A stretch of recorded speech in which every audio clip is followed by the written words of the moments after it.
from Washington, this is the HPS Macrocast with Hamilton Place Strategies and Markets Policy Partners. And welcome back to the HPS Macrocast. We're pre-recorded. We've never pre-recorded a show before, but this show is airing on December 27th, 2019. It's our last HPS Macrocast of 2019, and we apologize if you're tuning in expecting like the big market crash that happened earlier this week. We're not here to cover it live, so apologize. We'll be back in January to talk about it, but we did want to talk a little bit about Google bought Apple. Yeah, a little of the background on the Macrocast and how we got to be here doing it, and three friends who get to do this and talk about the economy every week, which is, I think, a lot of fun for us and hopefully some benefit to you all listening. We know there's a lot of choices out there. Whether it's what you're getting from newspapers or on TV. We happen to work in different parts of the industry, different parts of on the official side in government, doing different things and have some unique insight as we are tracking these issues every day, and so hopefully it's useful. But I tell you, a podcast is something I've wanted to do for a long time. I spend a lot of time talking. So it seems like a natural to do. I listen to podcasts. I love them. Maybe at some point on this show, we'll talk a little bit about what some of the, the other good ones are out there. But I had a career in government, especially my time at Treasury Department and the White House in the Bush administration, dealing with economic policy, dealing with some pretty big things, including international economic crises, financial crises in places like, Argentina and Brazil and Turkey, working on economic development issues in places like Africa and Central South America, Southeast Asia, talking about those issues, talking about general macro themes, learning things like how, really how the government finances itself. I knew it from a textbook kind of way, but not in a Treasury practitioners kind of way, and then of course the Great Recession and the global financial crisis that dealing with that near the end of the Bush administration, and dealing with the aftermath of it. The work on financial regulations and really innovative, watching innovative regulatory work, innovative monetary policy here and elsewhere, and how that was impacting the economy. I think all of us who pay attention to the economy, follow the economy, have to make decisions about it. These past, 10 to 12 years, we've learned a lot and saw a lot, and we're still dealing even with the aftermath of that effect. So I always thought, getting some people together to talk about it, would be interesting to do.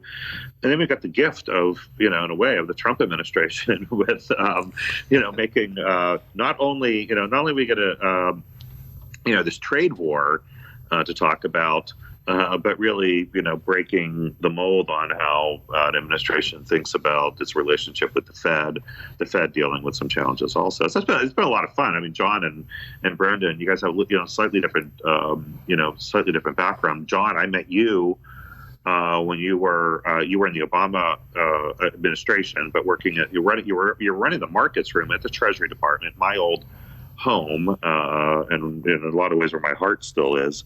But you were in that room, which was following these very complex markets. Yeah, absolutely. The Treasury Markets Room. I was there for 4 years. I came in September of 2014, and it was a very recognizable scenario for someone coming from the private sector. I came from a hedge fund. I'd been at a hedge fund doing macro strategy for the previous 9 years or so up in Connecticut, and that macro analysis that obviously at the hedge fund I was trying to use that to come up with profitable trades, which I did sometimes and sometimes not, but bringing that skill set to bear to instead produce something of use, something actionable and relevant market intelligence for the policy community, the Treasury Department and the White House that the Treasury Markets Room serves. That was a really interesting challenge. And although it was the same sort of analytical skill set, the communications and the goals were so totally different. When you go into the Treasury Markets Room, it does look like a little hedge fund. It looks like a trading desk with all the big, Bloomberg, multiple screens and the TVs on CNBC and Bloomberg on the flat screens on the wall and so forth. It looks like a classic trading desk environment, but with less swearing and a lot less swearing and yelling. Well, maybe a little less swearing, It was a very interesting transition, and so at the hedge fund, just to roll back the tape a little bit, at the hedge fund, we did so much. When I joined in 2005 as a consultant, and obviously through the global financial crisis, so much of what we were doing was policy analysis, and trying to second guess what policymakers in Washington, D.C. and around the world were doing. And so for me, not just it wasn't just that I was obviously interested in having service, having public service as part of my career arc, and having the opportunity to do it where my skill set could really be brought to bear in the markets room. But also, I have to admit, after all these years of trying to figure out what was going on in the government, going behind the curtain and seeing it was absolutely fascinating. It's different, isn't it? It's a real education and learning how the institutions work. It was a tremendous experience, and I'm grateful to have had the opportunity. I was director of the markets room for 4 years, so two and change under President Obama, and almost 2 years under President Trump. Obviously, very different styles, very different kinds of administrations, but not just stylistically, but completely different phases of the administration. When I was in the Obama administration, it was the later years of the Obama administration. They were about protecting their legacy, trying to nurture that legacy, and going back and checking how the policies that they'd put in place in the prior years were playing through in markets and playing a lot of defense. There were a lot of things that popped up, the oil price crash in late 2014, the Greek debt problem, the Brexit, obviously, the China deflation episode in late 15, 16. And so there were these, there was a lot of firefighting and trying to keep things steady as she goes through the end of their administration, and to try to do a smooth handoff to the incoming team. Obviously, the Trump administration is a new incoming. They were trying to get their legacy policies in place from day one, and so it was a very different posture, and so we had to change our analytical approach to some extent due to the needs of our customers at who are the principals at Treasury and the White House. Mm-hmm. So it was something I'll never forget, and I'll always be grateful to have to be given the opportunity to do. And you and Brendan worked together. John and I started at the hedge fund together. Well, actually, before that, we had started a consulting company. We did emerging market, political, and macro risk, and that's kind of how we found our way into the hedge fund. And then, as we kind of got enveloped in the hedge fund, it was kind of a small. It was only a few, so there was a lot of opportunities to kind of fill needs. And John kind of filled the Asian need, and I ended up. So as John alluded to in previous episodes, we saw the subprime crisis as a problem, but the hedge fund at that time was kind of an entirely emerging markets fund. So myself and our other colleague who founded it, named John Feldman. Yes, shout out to John Feldman. Thanks for everything, John. Yeah, he was the brains behind the whole operation. They don't make him like John Feldman anymore. What a we'll have to get him on. Gent. We'll have to get him on. Oh, he would be lovely on here. Yeah. So previously, my background was kind of also a little more in Asia macro. I did a fellowship in the Philippines after grad school. But John had a background in banking in a previous life, so I it was essentially learned from him, and we started looking at the banks and everything. And then, kind of going back to, you saw a need when you left the Treasury, and especially on the regulatory side. So I covered the banks, but I also saw this when Dodd-Frank got passed. I realized that this was going to be this was going to shape the regulatory environment for the next 30 years of these big banks, and it was going to have a lot of intended but also unintended consequences. So where you kind of helped guide the actual banks and how things happened, I kept going, and I covered the U.S. and then global financials. And one thing I found kind of quickly was so many of analysts, they focus very much on quarterly earnings, and I realized I didn't really have an advantage on that, but I did realize that very few were paying attention to what was going on in D.C. in terms of the making of Dodd-Frank. And there I could have an advantage. So, I started coming down once a month or so and kind of meeting with people to understand, what the debates were, who was on each side, and how it was going to affect each one of these individual companies. And it kind of gave me a love of DC, and always wanted to do part of my career down here. So when John, did you think about going into government, Brendan? So yes. So actually, after grad school, so I graduated from Holy Cross, and then I volunteered for 2 years with the Jesuit Volunteer Corps in Micronesia, and I kind of came back, and I thought.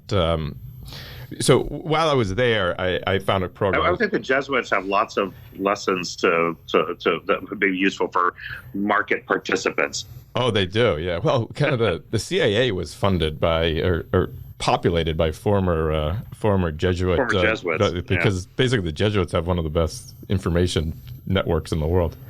But while I was in Micronesia, there was a guy there doing a fellowship from Fordham. So Fordham has it's called International Political Economy and Development.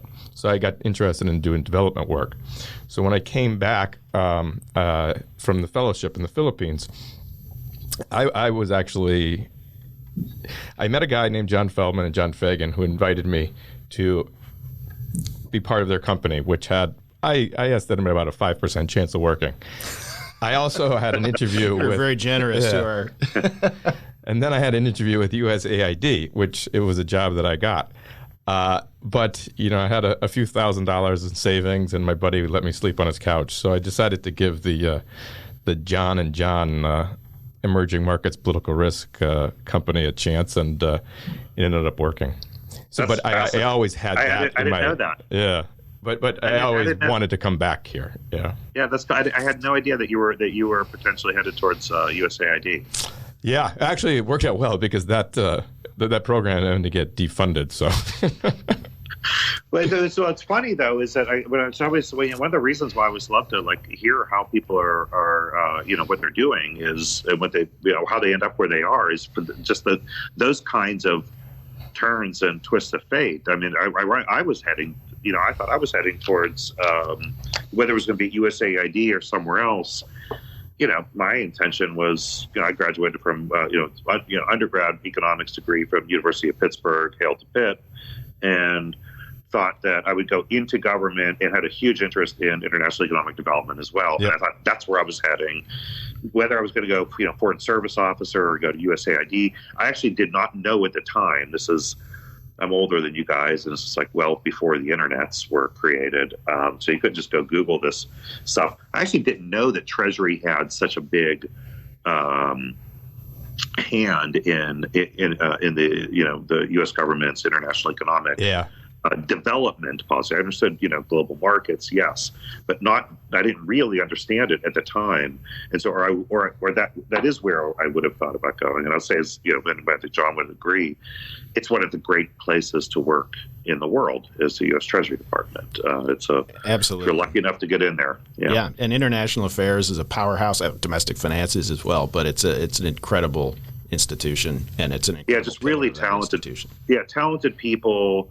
And really big, complex issues, and there's opportunity for when it's operating at its best. There's opportunity for creativity, for you're doing economics, you're doing diplomacy, you're dealing with domestic politics because you need support for those things that you want to do, especially on the international side, and so you're dealing with international financial institutions, dealing with these bodies like the G7 the G20, the sort of the ad hoc groups that have been created over the years to allow like-minded and sometimes differently minded countries, sort out plans to, with the ultimate goal is elevating standards of living for people around the world, which is a pretty good goal, and you get to be a piece of it. I tell you, 1988, 1989 when I graduated from Pitt, had no idea that Treasury played that role. It was really one of the great opportunities of my life to go work there. I don't know what I would be doing today if I hadn't gone to Treasury.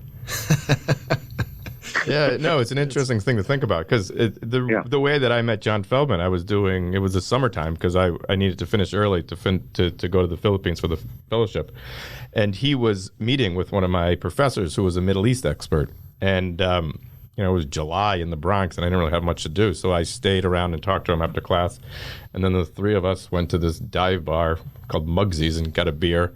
And I got to know him. So while I was in the Philippines, there was a coup there. They tried to kick Arroyo out, and there was also a debt crisis. So I, send him some back and forth just to be nice, and I had free time. And then they asked me if I wanted to be part of a company, and they paid me in homemade chocolate chip cookies for a year. There are some years in between now that you would have taken those chocolate chip cookies. Yes. Better expected earnings on some certain years. Yeah, the first couple of months during the first couple of months of that startup, I'd been a lawyer. I left the law firm to do it. I was living with my wife in Manhattan. We had a little dog. Our dog was recruited for a commercial when she was at the Washington Square Park dog run, and that month my dog made more money than I did. Well, that's it. So speaking of twists and turns, John. You sort of let that out there. You're a lawyer practicing economics. I'm a recovering lawyer. But we have a couple of those running. The world's greatest central bank right now too. It's true. Chairman Powell is a lawyer. Randy Quarles, the vice chair, is a lawyer.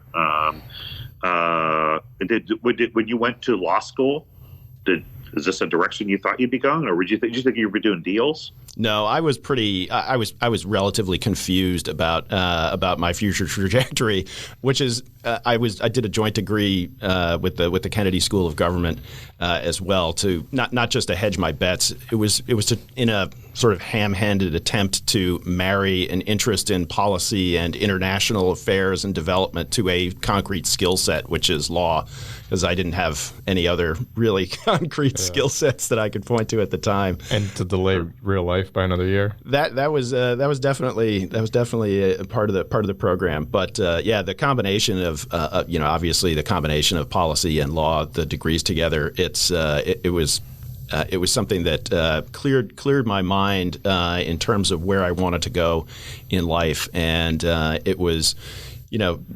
Big law firms. Most everybody that goes to law school has to spend a little time there to pay the bills, and I did the same thing. But always had a view to trying to get into the international sphere, things to do with international finance and development, and basically getting the opportunity to start the company with John Feldman and bringing Brendan in and going to the hedge fund. That was a very steep part of the learning curve for me. It was really learn as you earn while trying to make money in a pretty challenging market environment in the first years of our career in really hardcore finance. So you learn better. Yeah, you learn to swim better if you're thrown in the deep, right? That was exactly what happened. Yeah. Well, hey, why don't we take a break and we'll come back and talk a little bit about not just not about where we get information on macroeconomic news. You're listening to the HPS Macrocast, a special holiday edition. On the first Friday of every month, HPS analyzes the latest jobs and labor market data in a digestible format. Sign up for our reports at hamiltonplacestrategies.com or on Twitter at HPS Insight. Hi, we're back in a special edition of the Macrocast. John and Brendan, Markets Policy Partners. We don't really talk about your business very much, actually, but a big part of it is actually disseminating, macroeconomic news, markets news to your clients and others out there who consume it. We love to read it. It helps us. I love getting it twice a day, actually, at least twice a day, I think. Right. Yeah. Truthfully, yeah. Different forms. Yeah. It's like they're great, insights and also just data that you can look at very quickly. But where are you? Talk to us a little bit about that and how the origin on that. But also, where are you getting your news? Who are you listening to? Yes, thanks, Tony. The Markets Policy Partners briefs that we put out mirror the format of the briefs that the Treasury Markets Room puts out, or did put out when I was the director there. It's a very similar format, and thereby it is market intelligence distilled and curated for relevance to a very broad audience. Public sector, but also corporate decision makers. It's not obviously when we were producing these reports at the Treasury Markets Room, you're not trying to you're not recommending trades. You're characterizing, you're analyzing financial market price action for its ability to reflect, predict, and impact real-world economic and policy outcomes. And the format is it's distilled. It's for very busy policymakers that are trying to get the most concentrated download with context and jargon stripped out in a way that's really accessible and efficient. And so that's really part of the core of what we do, and so we soak up an enormous amount of information. We obviously have extensive contacts and sources on Wall Street still, but on the certainly in the day-to-day, the galaxy of information sources, we do rely heavily on Bloomberg. It's a fantastic, important tool for watching policy. Watching price action. And, when you say Bloomberg, you're talking about the Bloomberg screens. We have a Bloomberg screen at HBS. We use it to track a lot of economic data, make beautiful charts, and it's hard after you've used it for years and years and a decade and more in the financial industry. It's really hard to be without it, and the great people at Bloomberg. And when we talk about the public sources that we use, some of the public sources and the Bloomberg takes in a lot of content, and so a lot of the writers and macro thinkers like Cameron Kreis, who ran a blog called Macro Man for years and years, and is so insightful and funny. A lot of his stuff is behind the paywall, and John Authors, who came from the Financial Times, is also at Bloomberg now. They've got great reporters, and it's I'm not endorsing. This is not an endorsement for president, but it's a great service. But it has been fascinating to me, for the last 10 years, where Bloomberg 10 years ago you had to have it, and you still do, or a competitor, especially for options trading and kind of the more esoteric stuff. But if you're just kind of looking at stocks, if you're looking at interest rates, if you're looking at currencies, whether it's CNBC or MarketWatch or your Yahoo Finance, they have a monstrous amount of information, but also of the data, so you can kind of create charts. So there has been a bit of a the data at also the publicly available data at the St. Louis Fed. Fred is amazing. Yeah, it's a data so Fred is paradise. Just let our listeners, if you don't know already, it's called Fred, which is the Federal Reserve Bank, Education. Federal Reserve Education, and it's the St. Louis Fed. Yeah. But the St. Louis Fed, it's just one of the most user friendly. Yeah, their charts are so easy to use. The charts and they look are fantastic. Good. Yeah. You can every piece of government data and a lot of foreign government data, economic data are available. You can construct charts. You can get whatever you want up to date. It's a wonderful, service. Look, you guys are, you're right. No one, if you're a lay person out there. You're not going to want to spring for the expense of a Bloomberg machine. You don't need it. There are so many free, choices out there. Right. You named a few of them, and just for data, economic data and analysis. Like, just there's a lot out there. Yeah, and when it comes to earnings, corporate earnings, FactSet has a lot of stuff that's outside the paywall. It's terrific. It's so useful, and it's certainly when you're thinking about just the commentary, the commentators. Twitter is an endless source of a lot of it. You have to, It's amazing. You really have to. It's amazing. You have to filter out the good ones. But also, if you wanted kind of more professional research, if you put a couple $100 in an online broker, whether it's Schwab or E-Trade, you get access to their proprietary research. So there's ways to kind of get professional research too. Sure. For I guess for investment purposes, right? If you're thinking about that's for investment purposes. Yeah. If you want to invest, that's absolutely that's all available. Yeah. If you're just trying to think about try to understand what's going on in the economy.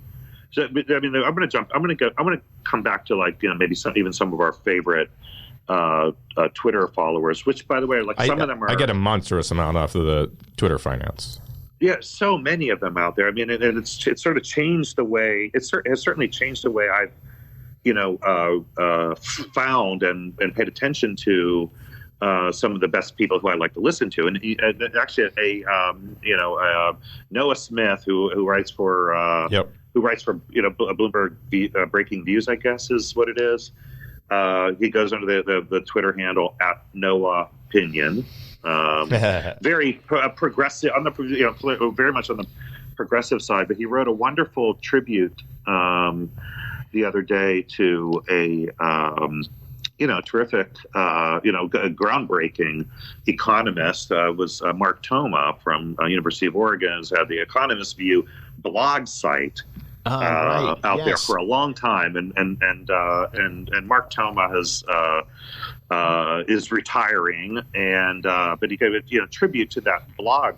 So when we used to go to the blogs, like Mark Toma's Economist View blog, and a handful of others out there, Greg Mankiw, my favorite economist, was blogging, Krugman, across the Tyler Cowen, really, really wonderful, creative economists who were blogging, who you can go read, all across the ideological spectrum, and just learn a lot and engage in the debates that way. And that's been out there for a long time.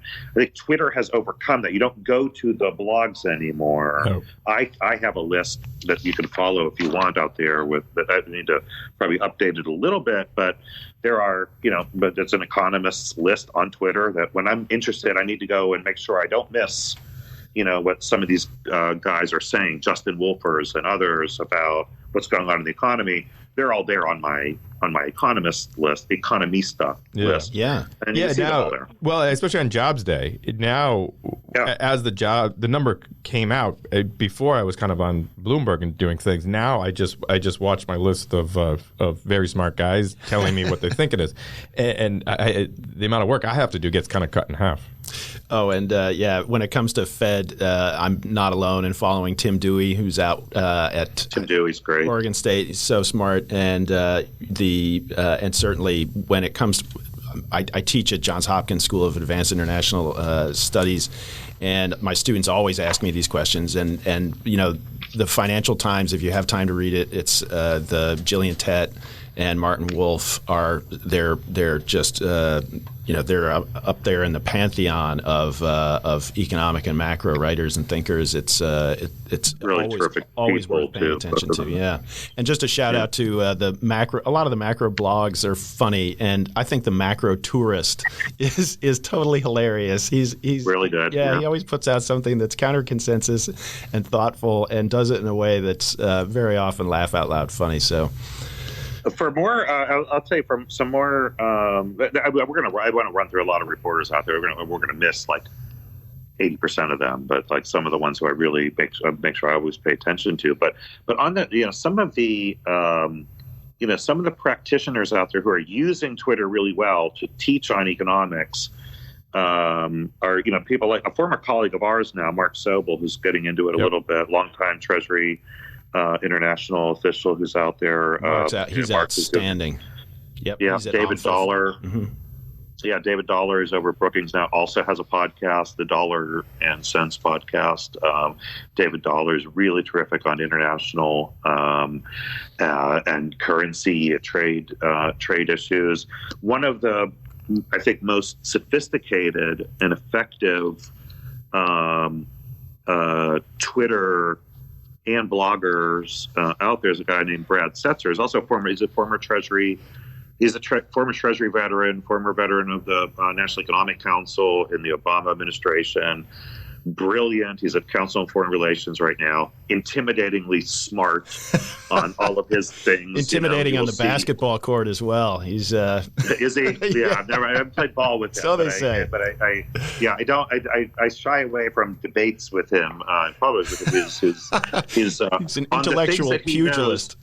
Yeah, you may have differences of opinion, but you better be ready if you're going to come with a debate on him, because he's smarter than everybody else. And Brad is just really. But if you want to understand currencies, you want to learn about currencies, about trade, about the impact of international tax policy on decisions that corporations are making on locations. I mean, he is one of the more unique and uniquely talented people on Twitter. He's been on the inside and the outside, and he's out there every day doing it. And just always learn so much from Brad. I found on Finance Twitter, the guy that probably moves the markets the most is what's his name? Donald Trump.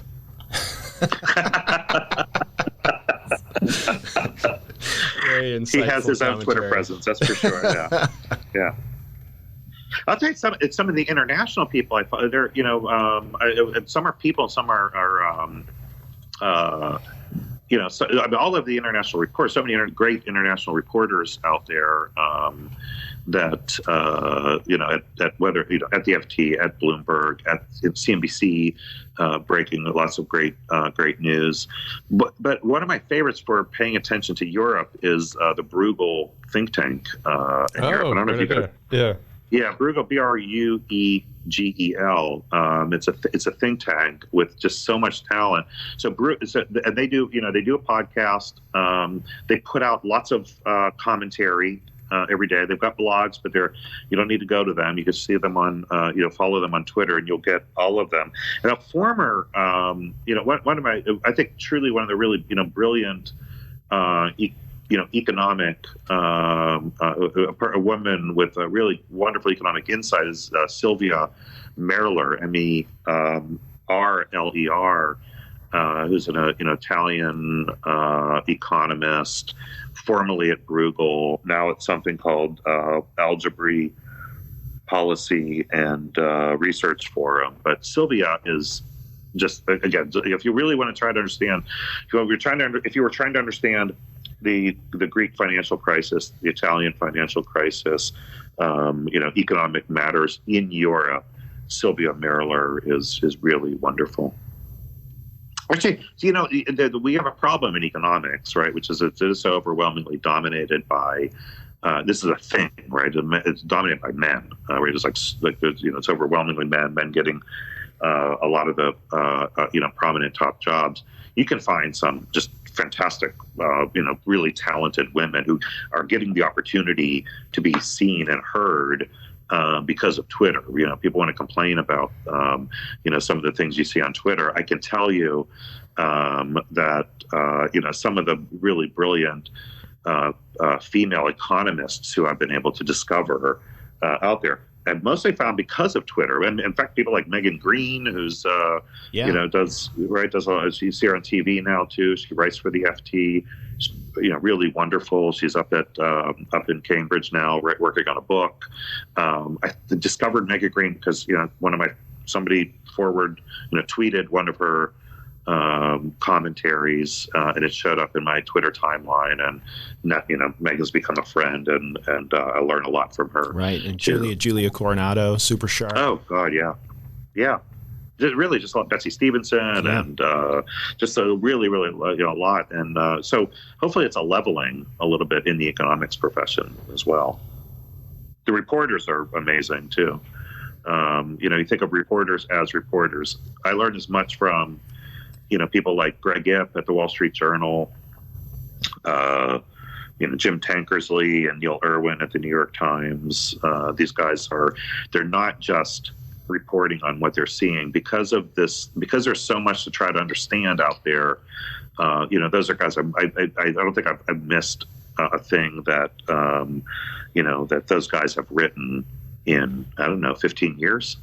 Right. I mean, I've never. Right. I don't know when was the last time I didn't read something that they wrote, and frequently really learning something new from them because of their reporting and the insights that they're exploring. Let's take a break now. We'll come back and close out the special holiday edition of the HPS Macrocast.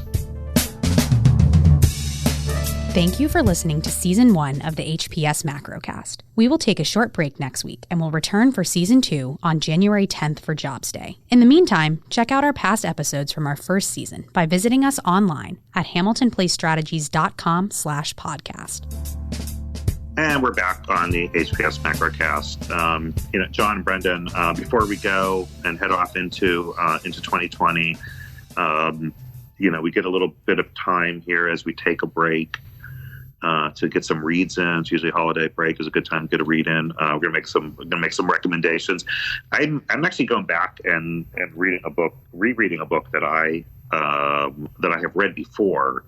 But it's such a good book. I want to jump back into it again because I love to hear the history of central banks and has a big impact on how we talk about currency too. It's a wonderful book written by Liaquat Ahamed called Lords of Finance. And if you haven't read this book yet, I can't tell you how much I recommend it. It is so relevant for understanding the way the Fed. With the Fed and other central banks work, why the dollar is the dominant reserve currency today. Just I think the knowledge that is in this book, you can find it in lots of other ways dispersed. The knowledge that's in this book is fundamental to understanding monetary policy and understanding the role of the Federal Reserve today. And since the Federal Reserve is, getting daily tweets by the President of the United States on its conduct and impacting the lives of, Americans in ways that maybe 20 years ago they never thought about it quite the same way. Maybe if you were buying a house, you thought about it. You think about it a little bit differently today, especially after the financial crisis. It's a good baseline fundamental book to read, and I'm recommending it. If you have time to read it, and it's still available out there, you can go buy it. Excellent. And mine isn't a recommendation, but it's a pledge to myself. I'm going to try to read Money and Government: A Challenge to Mainstream Economics by Robert Skidelsky. It's well reviewed and it's supposed to be very insightful. That's an aspirational goal. I may more likely read Don't Let the Penguin Drive the Bus or Alexander and the Terrible, Horrible, No Good Day. I've got little kids. So those are the books I'm probably going to be reading over the holiday season, which those are really excellent those reads are excellent as well. Reads. Excellent reads, yeah. I identify with Alexander. Right. Yeah.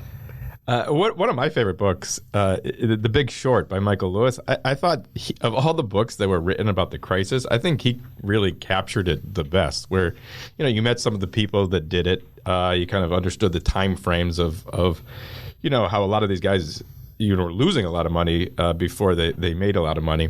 And it's kind of an easy, fun way to read. So it's both a story, but also the intelligence that he imparts through the kind of fun stories really helps the reader understand exactly what happened. All terrific books. It's I think I read The Big Short once. I was reading it when I had a client who was a close relationship with events in that book. I'm not going to go back and read it again because it was a tough time, but it is a terrific read. The book is better than the movie. Yes. John, Brendan, it's been really great joy this year doing the Macrocast. So much fun. Looking forward to 2020. Thanks for spending the extra time today talking about how we got to be here and how we think about consuming economic news. I know we'll we'll do a little bit more of that in the new year in 2020. It's been a fun journey, and hopefully we're getting better as we go. Yes, thanks for having us on every week, and the great team here at HPS. Okay, have a great holidays, and this is it, signing off for the HPS Macrocast in 2019. We'll see you in 2020. Thank you for listening to the HPS Macrocast. Please remember to subscribe, rate, and share. Find more from Hamilton Place Strategies at hamiltonplacestrategies.com and follow Tony Fratto on Twitter @TonyFratto. Learn more about John Fagan, Brendan Walsh, and the work they do at Markets Policy Partners by visiting marketspolicy.com.